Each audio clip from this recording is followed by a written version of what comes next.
The wolf stops dead in the snow. No sound, no wind, just her breath turning to fog and hanging there like it's afraid to move too. She has never been here before. Not once. Not in 3 years of leading this pack across 200 square miles of Minnesota forest.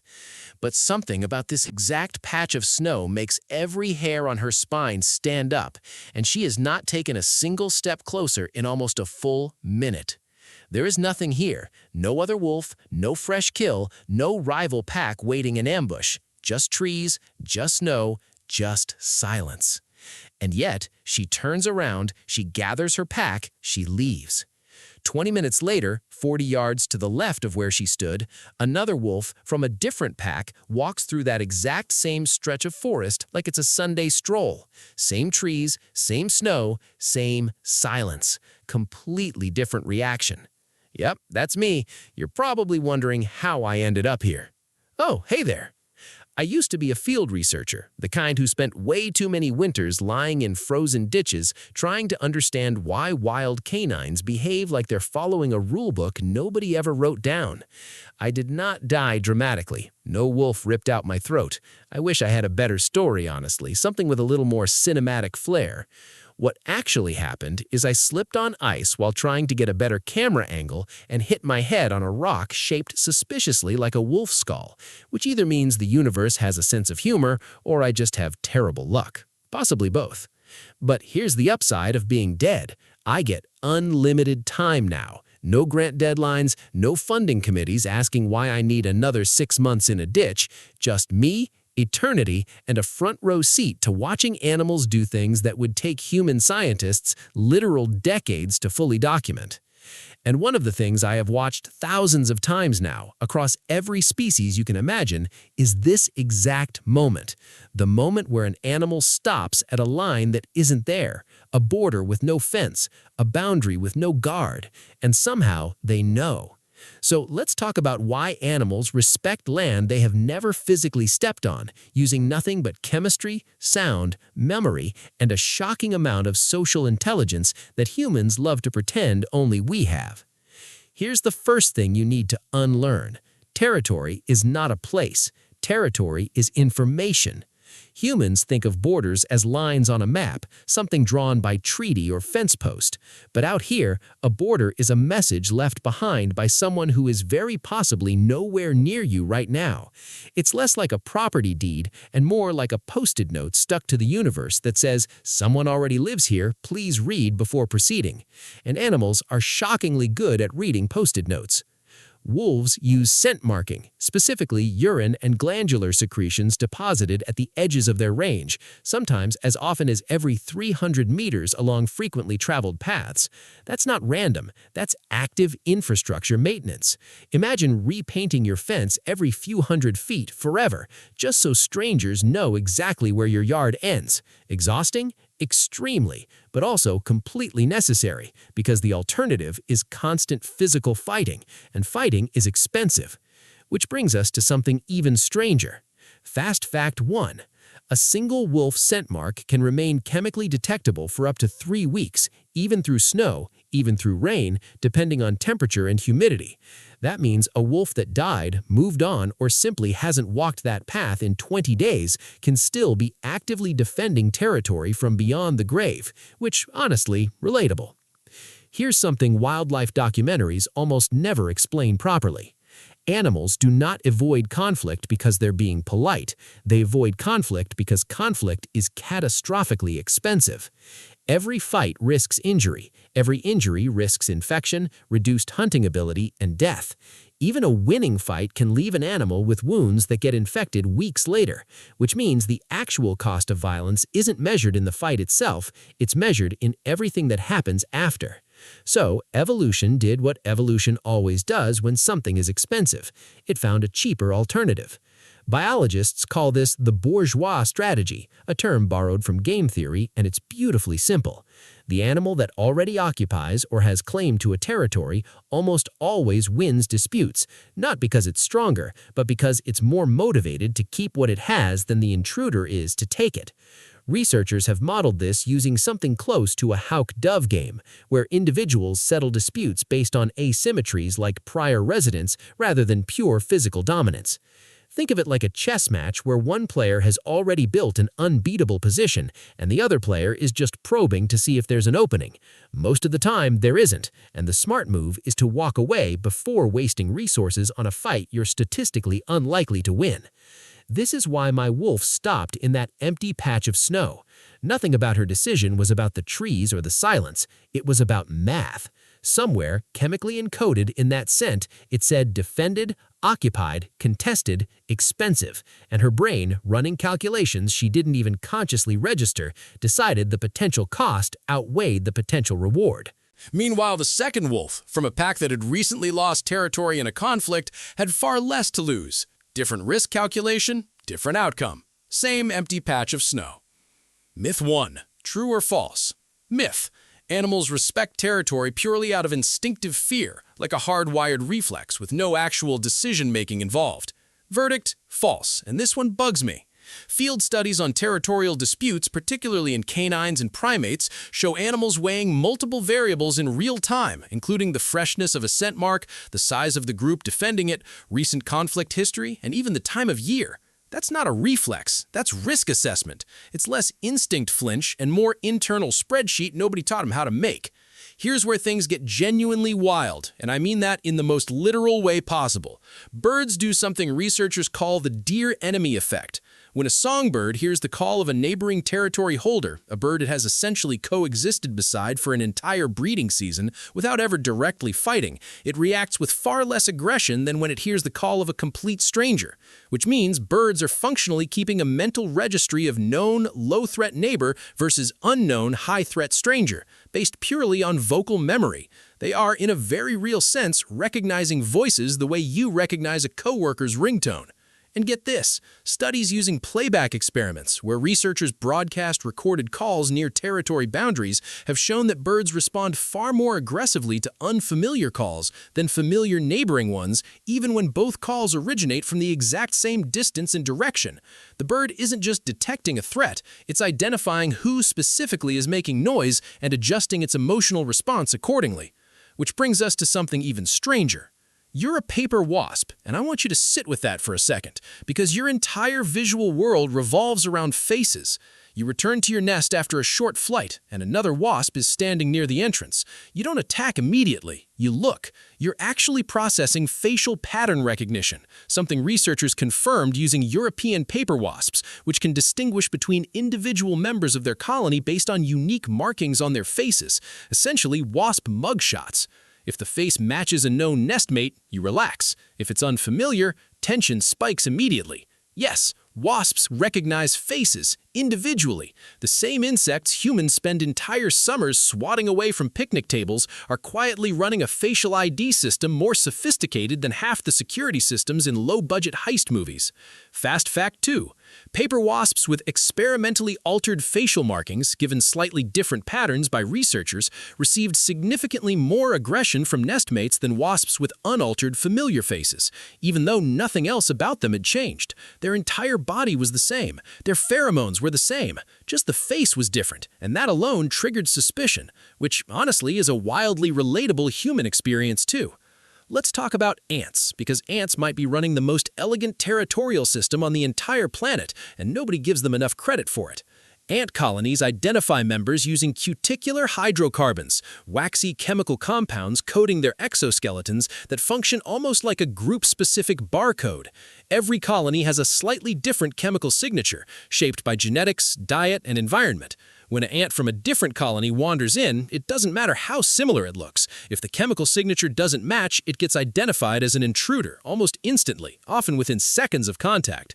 This is less spidey sense and more constant full-body chemical passport check happening every single time two ants touch antennae. But here's the twist, because there's always a twist. Some parasitic species, like certain caterpillars and beetles, have evolved to mimic the exact chemical signature of specific ant colonies, essentially forging the passport. Once inside, protected by their fraudulent ID scent, some of these intruders are not just tolerated, they're actively fed and cared for by the very ants they're deceiving, sometimes at the expense of the colony's real larvae. Evolution looked at territorial security systems and somehow also invented identity theft. Impressive, deeply unsettling, but impressive. A landmark study on red imported fire ants found that colony recognition through cuticular hydrocarbons was accurate enough that ants could distinguish nestmates from non-nestmates of the same species with high consistency, even when the ants were raised in nearly identical environmental conditions. To put that in perspective, imagine being able to tell identical twins apart blindfolded using smell alone, every single time, without fail. That's the level of chemical precision we're talking about. Here's something almost nobody talks about, and it happens to be one of my personal favorite phenomena, mostly because it's extremely relevant to my current life situation. Territories can persist long after the original owner is gone. Rhinos use communal defecation sites called middens, essentially shared bathroom locations that also function as massive chemical bulletin boards. A rhino visiting a midden can determine information about other rhinos in the area, including identity and reproductive status based on scent alone. And these sites remain chemically active and get repeatedly visited by multiple individuals over long stretches of time, sometimes well after specific individuals have died or moved away. The scent, in a very real sense, keeps functioning as a boundary marker independent of whether the animal who created it is still alive to defend it. I like to imagine some poor rhino approaching a midden years after the original marker died, still cautiously respecting a boundary drawn by someone who is, biologically speaking, extremely dead. Practically a ghost story. I would know. Let's slow down here because this part matters and I want to be careful about it. When an animal encounters an old, faded scent mark, what exactly is happening cognitively? Is it fear, memory, pure reflex? The honest scientific answer is, it depends on the species, and researchers are still working out exact mechanisms in many cases. What we do know is that scent marks trigger measurable physiological stress responses in many mammals, things like elevated cortisol and increased vigilance behavior, suggesting the reaction isn't just mechanical avoidance, it's something closer to genuine uncertainty. The animal is processing incomplete information and choosing caution as the safer bet. It's less, I am afraid of this exact spot, and more, the risk profile here is unclear, and unclear risk profiles are expensive to test. Which, if you think about it, is basically how most reasonable decision-making works, human or otherwise. We should be careful not to claim animals feel respect in some human emotional sense. What we can say, backed by observed behavior, is that they are making risk-averse decisions based on incomplete but meaningful chemical or acoustic information. Whether there's an internal emotional experience attached to that is likely, but not something we can directly measure. Territory isn't just chemical. Sometimes it's sonic. Howler monkeys are, pound for pound, among the loudest land animals on Earth, and their calls aren't just noise, they're functioning almost like an audio fence. These vocalizations, produced using an enlarged hyoid bone that acts as a resonating chamber, can travel for miles through dense rainforest, and groups use them specifically to announce location and avoid direct physical confrontation with neighboring troops, which again comes back to the same core principle. Fighting is expensive, sound is cheap. If you can settle a territorial dispute using volume instead of violence, evolution is going to pick volume every single time. And whales do something similar over vastly larger distances.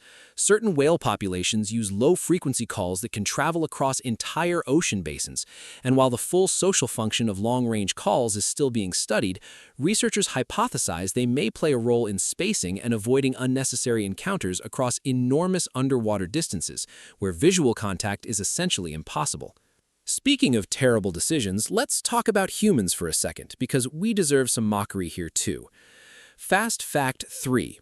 Humans spent literal centuries building physical fences, walls, and border checkpoints using enormous amounts of material, labor, and money to accomplish something multiple animal species have been doing efficiently with body chemistry and vocal cords for millions of years.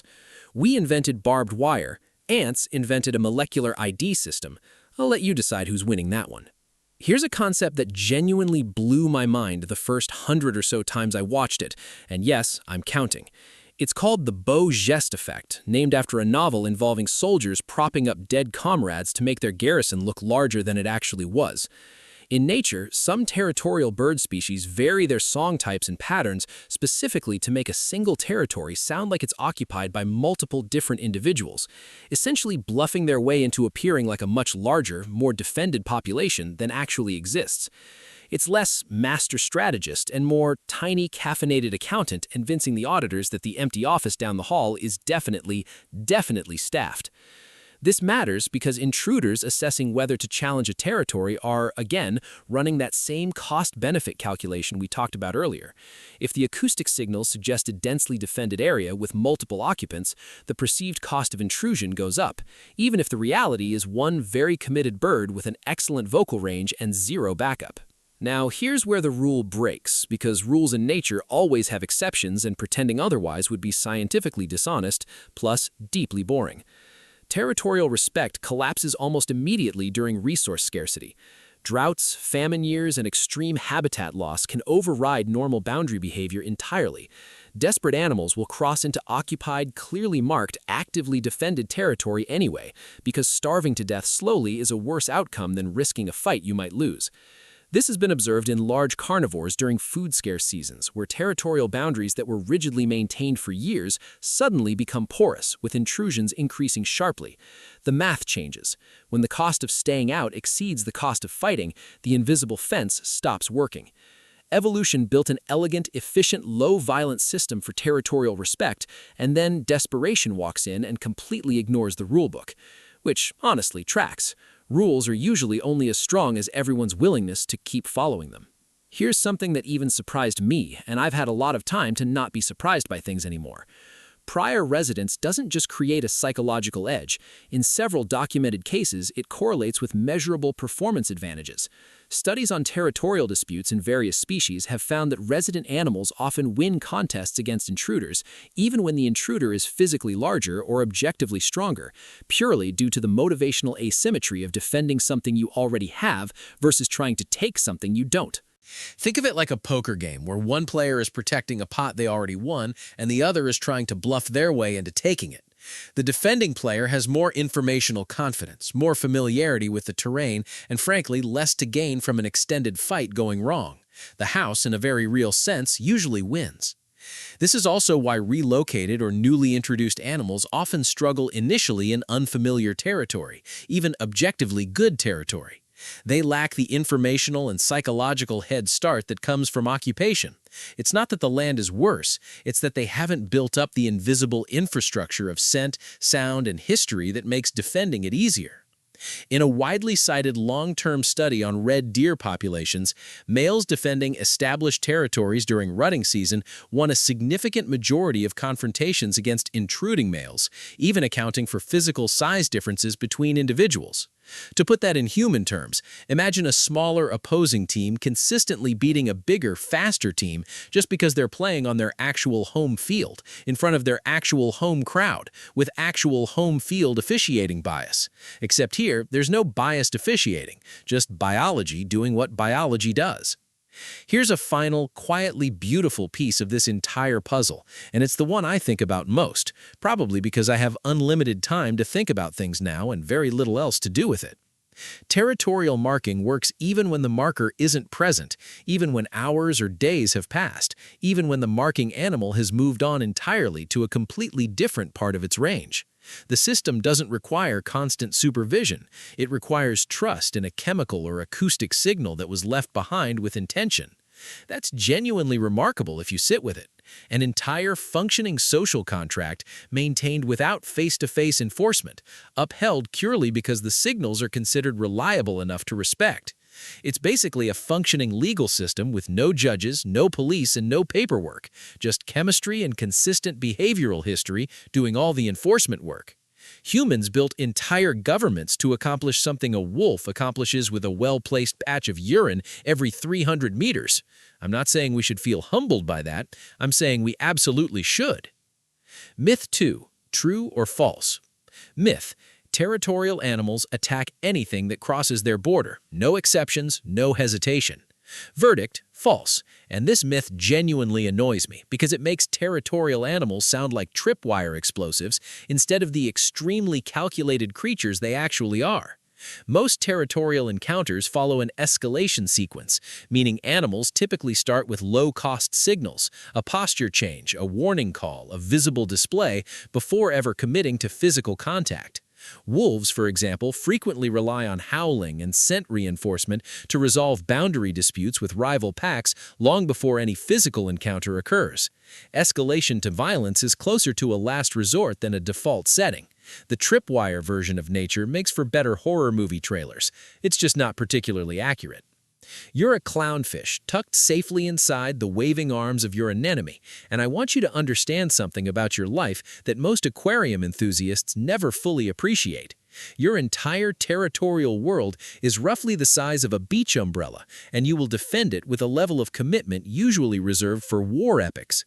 Clownfish live in a strict size-based hierarchy within a single anemone, with one dominant breeding female at the top and any fish attempting to intrude on that specific anemone, regardless of species, gets aggressively chased off.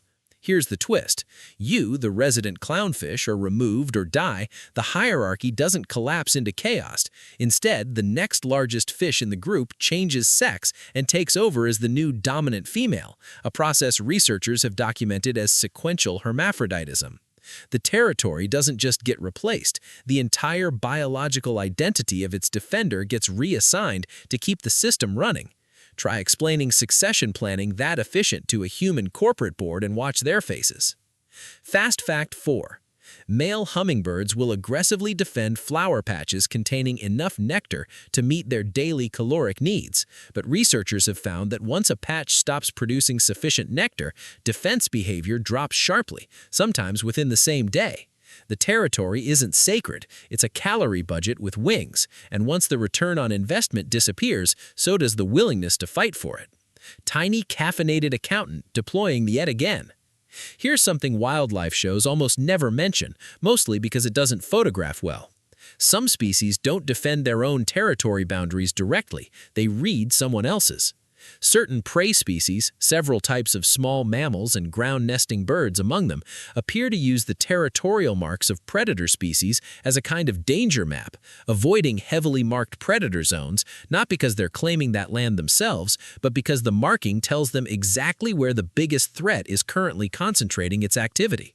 In some documented cases, researchers have found that prey animals actively avoid areas recently marked by predators, treating those scent boundaries as functional exclusion zones. In other words, one species' property line becomes another species' danger map, read for entirely different reasons, using the exact same chemical alphabet. Evolution didn't just build one communication system. It built one system that multiple species learned to eavesdrop on, each interpreting the same information through the lens of their own survival needs. Researchers studying scent-based predator avoidance have found that even the mere presence of predator scent markings, without the predator itself being anywhere nearby, is often enough to measurably alter prey movement patterns and foraging behavior. To put that in perspective, imagine changing your entire commute route because you smelled cologne similar to someone who once threatened you months ago in a completely different city. That's roughly the level of chemical vigilance we're talking about, and it happens constantly, silently, across countless species you'll never see reacting to it. And here's the last twist before we wrap up, because I promised you nature always breaks its own rules eventually, and I intend to deliver. Some species maintain territories that shift seasonally, expanding, contracting, or relocating entirely depending on resource availability. And the fascinating part is that neighboring animals track these shifts and adjust their own respected boundaries accordingly, almost like a living, constantly renegotiated lease agreement nobody actually signs. Elk populations, for example, show marked seasonal range shifts tied to forage quality and snowpack, and surrounding animals appear to recalibrate their sense of occupied space as those shifts occur, rather than treating any single boundary as fixed and permanent. Which tells you something important. Territory isn't really about land at all. It never was. It's about a constantly updating agreement between individuals who have never spoken a single word to each other, maintained entirely through observation, memory, and consequence. The forest floor is basically one enormous, ever-changing spreadsheet, and every animal in it is quietly reading rows nobody else can see.